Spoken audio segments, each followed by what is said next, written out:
కలియుగ ప్రత్యక్ష దైవం శ్రీ వెంకటేశ్వర స్వామి వారి పాద పద్మాల చెంత ఏర్పాటు చేసిన విఎన్ మొబైల్స్ను ఆదరిస్తున్న కస్టమర్ దేవుళ్లకు నిర్వాహకులు కృతజ్ఞతలు తెలిపారు. తిరుపతి అన్నమయ్య సర్కిల్ సమీపంలోని విఎన్ మొబైల్స్లో లక్కీ డిప్ కార్యక్రమాన్ని నిర్వహించారు. ఈ కార్యక్రమానికి ముఖ్య అతిథిగా Tirupati command control circle inspector Eshwar విచ్చేసి లక్కీ డిప్ విజేతలను ప్రకటించారు. ఈ సందర్భంగా వారు మీడియాతో మాట్లాడుతూ కొనుగోలుదారులకే కాకుండా కొనుగోలుకు సహాయం చేసిన సహాయకులకు కూడా బహుమతులు అందజేయడం ఇదే ప్రప్రథమని అన్నారు.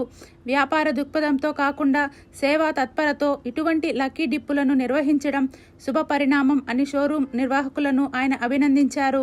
ఈ సందర్భంగా వారు మీడియాతో మాట్లాడుతూ సెప్టెంబర్ 19వ తేదీ నుండి అక్టోబర్ 3వ తేదీ వరకు నిర్వహించిన Oppo F31 series lucky dip విజేతలకు బహుమతులు అందజేయడం శుభపరిణామం అని, ఇటువంటి కార్యక్రమాలు చేస్తున్న నిర్వాహకులను షోరూం సిబ్బందిని అభినందించారు. గుడ్ ఫెయిత్ కింద వచ్చిన సబ్జెక్ట్ ఇది.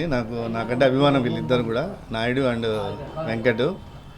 2014లో నేను ఎస్ఐగా ఈస్ట్ పోలీస్ స్టేషన్లో విధుల కోసం వచ్చినప్పుడు వీళ్ళిద్దరు కూడా నిమ్మకాయల వీధిలో శాంసంగ్ సర్వీస్ సెంటర్లో వర్క్ చేసేవాళ్ళు, చిన్నపాటి ఉద్యోగస్తులు వీళ్ళు.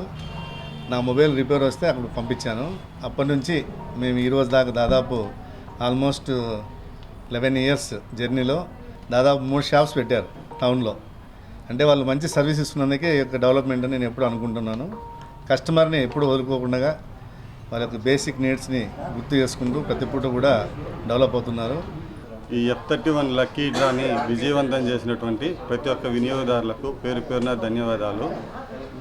ఈరోజు మేము ఒక కాంటెస్ట్ అనుకుంటే దాంట్లో పార్టిసిపేట్ చేయడమే కాకుండా దీనికి నిదర్శనం ఏమంటే మేము ఏం చేసినా మా వెంటే నిలబడేటటువంటి వినియోగదారులకి పేరు పేరున ధన్యవాదాలు.